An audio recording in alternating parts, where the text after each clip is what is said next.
hablemos un poco, iniciemos esta entrevista dialogando sobre la duda a veces que se plantean algunos empresarios, ¿no? Sí. Y frente al tema de cómo importar, cómo exportar, porque a pesar de que se mueve una información a nivel nacional, aquí en Arauca la desconocemos. ¿Cuál es ese primer paso para aquel empresario que Bueno, desea exportar? cómo importar y cómo exportar está con todo un marco jurídico que está planteado en el decreto 1165 del 2019 y sus diferentes resoluciones que lo reglamentan. Digamos, ese es el estatuto aduanero. Además de ese decreto 1165, el año pasado, la entidad expidió el decreto 920 del 6 de junio del 2023, que es el nuevo régimen sancionatorio y de decomiso de mercancía en materia aduanera. Es decir, tenemos un decreto que es el que nos regula todo lo concerniente a todas las actividades, procesos aduaneros, usuarios aduaneros y todo el procedimiento aduanero, pero además de eso, se expidió el decreto 920 que establece todo el régimen sancionatorio y de decomiso de mercancía. Es decir, tenemos un marco jurídico que permanentemente está en actualización, en innovación, como lo ha manifestado el señor director, en busca precisamente de eso.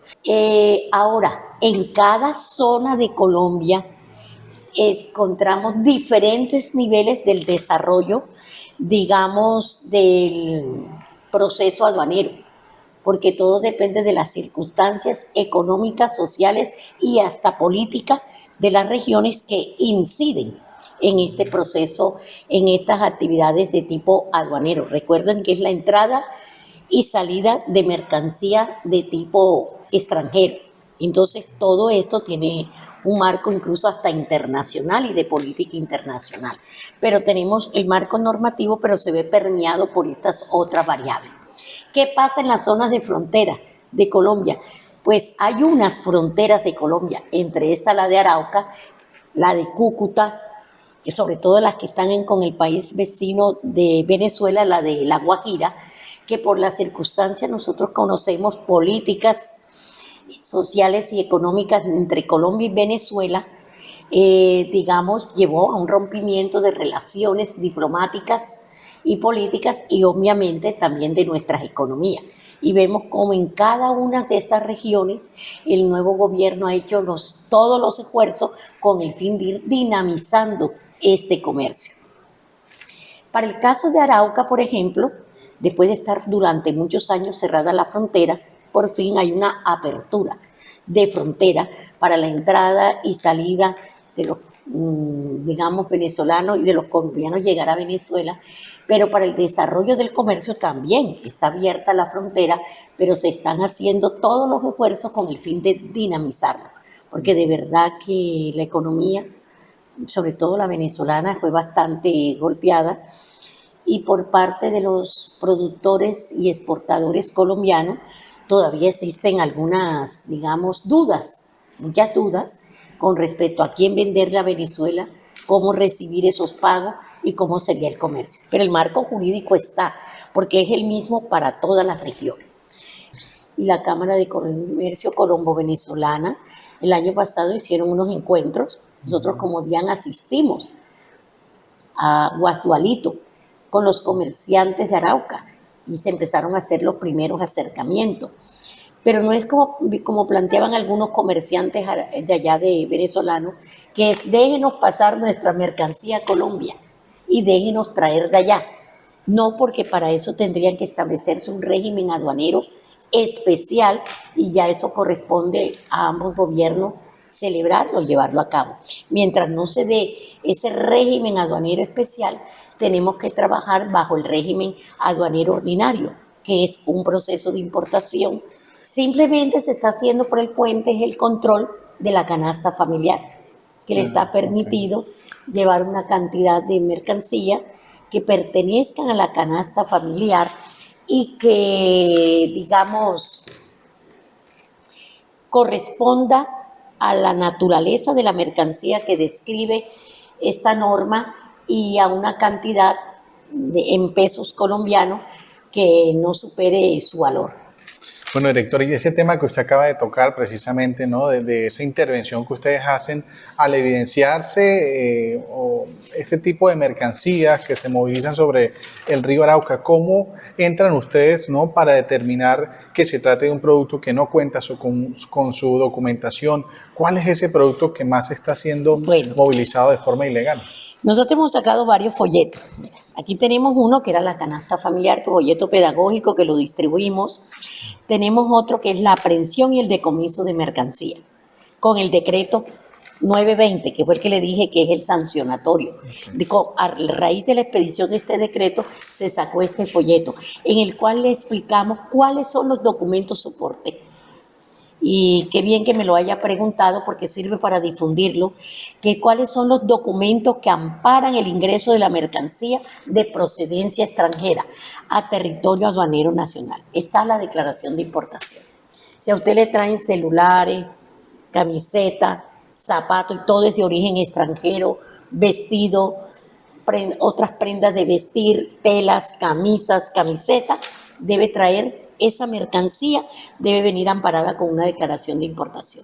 Así no la haya importado usted, pero la persona que se la vendió, al momento que le vende la mercancía, le debes pedir, decirle, bueno, usted me lleva esta perfumería, vestidos, calzado, celulares, tenga una copia de la declaración de importación.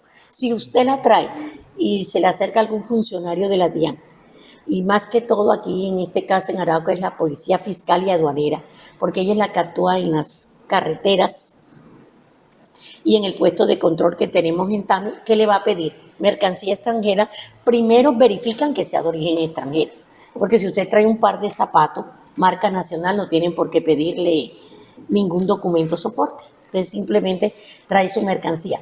Pero si trae una mercancía de procedencia extranjera y ellos están adiestrados para eso, lo determinan de acuerdo a la marca, de acuerdo al logo, o hay algunos que son imitación, o sea, en ese caso se estaría dando una falsedad marcaria. Ellos determinan y le van a decir cuál es el documento soporte de esta mercancía. Y entonces el documento soporte, o así no lo traiga usted, sino que la mande por una empresa de transporte, como Interrapidísimo, por ejemplo. Entonces ellos verifican que todos esos paquetes de mercancía, si son mercancía extranjera, vengan con la declaración de importación. O en su defecto, a veces como es el consumidor final, porque puede ser usted que mandó a comprar 6 camisetas, 2 pares de zapatos, un celular, pero no es para el negocio, sino que como consumidor final mandó a hacer una compra y son de varios artículos extranjeros. No se le pone tope que tiene que serlo, sino que vengan con el documento soporte. Y el documento soporte es la declaración de importación o en su defecto la factura electrónica, que justifique que usted compró eso a tal distribuidor en Bogotá, en Barranquilla, en Santa Marta, de donde venga la mercancía. Eso es lo que se está pidiendo.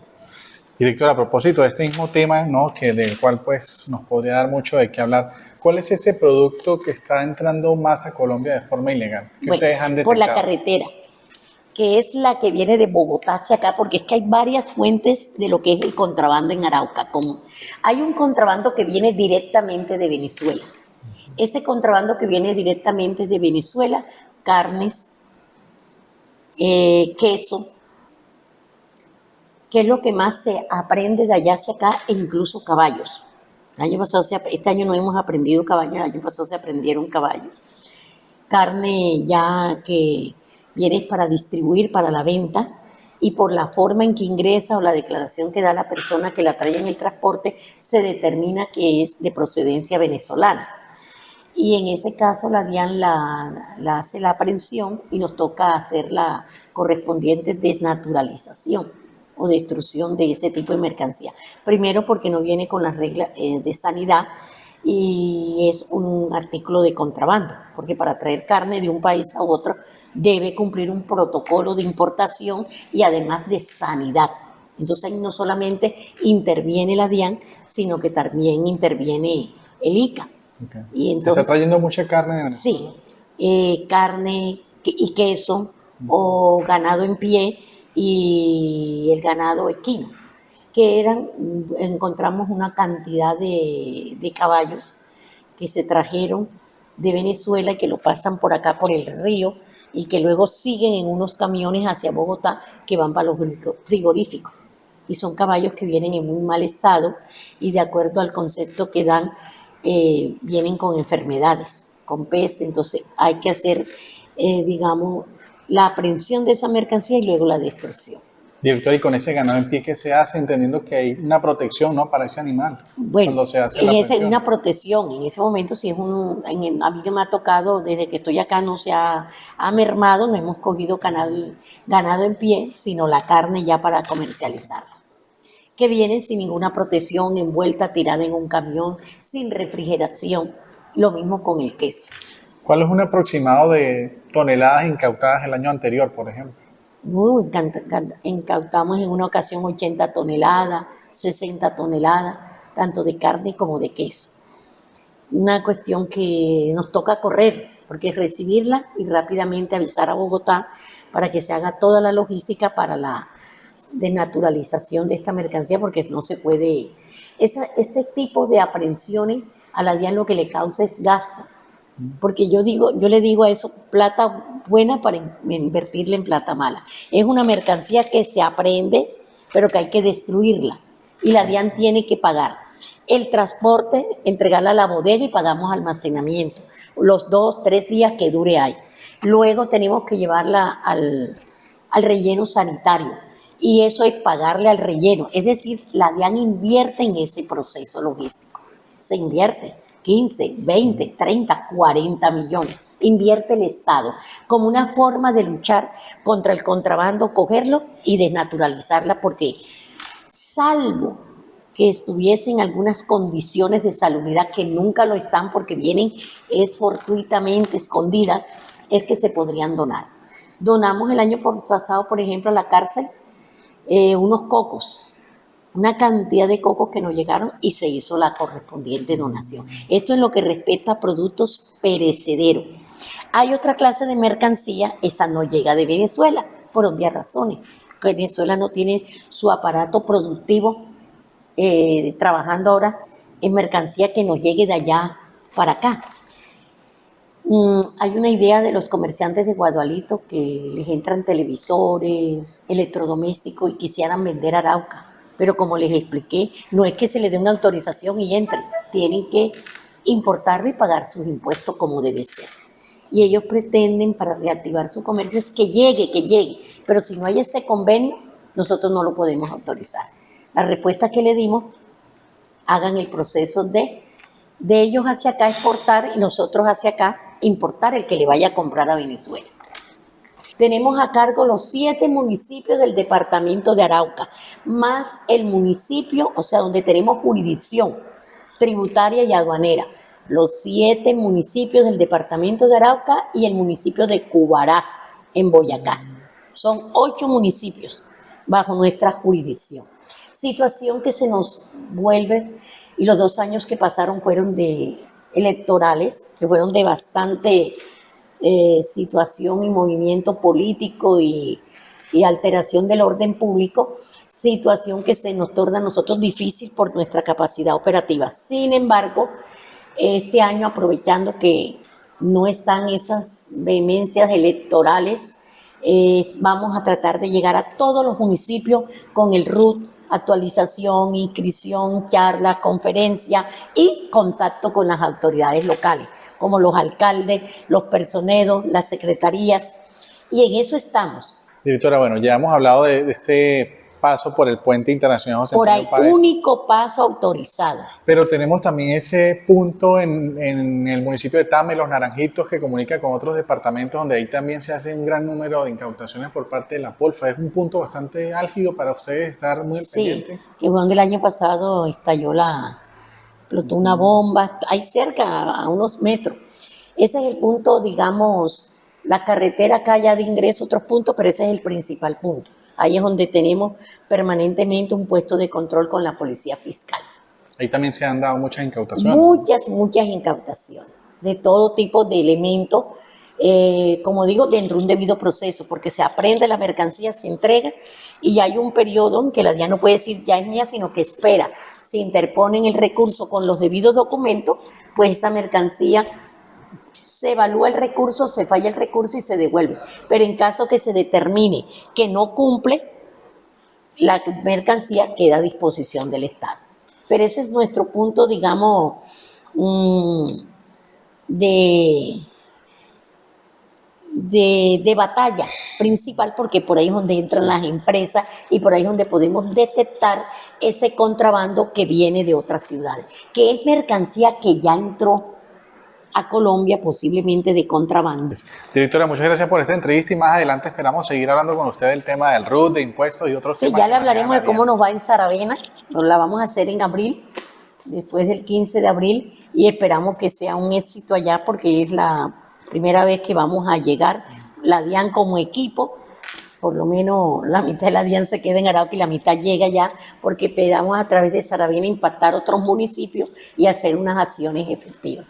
Muchas gracias. Muchas gracias a usted y esperamos que estos pildoritas, porque son pildoritas, el tema aduanero y tributario es muy extenso, pero hay que hacerle frente a la situación y que algún día tengamos un puente internacional José Antonio Páez reactivado y trabajando y con un comercio legal que entre y salga por ese puente. Esas son las aspiraciones de nosotros como DIAN. Al aire noticias, al aire.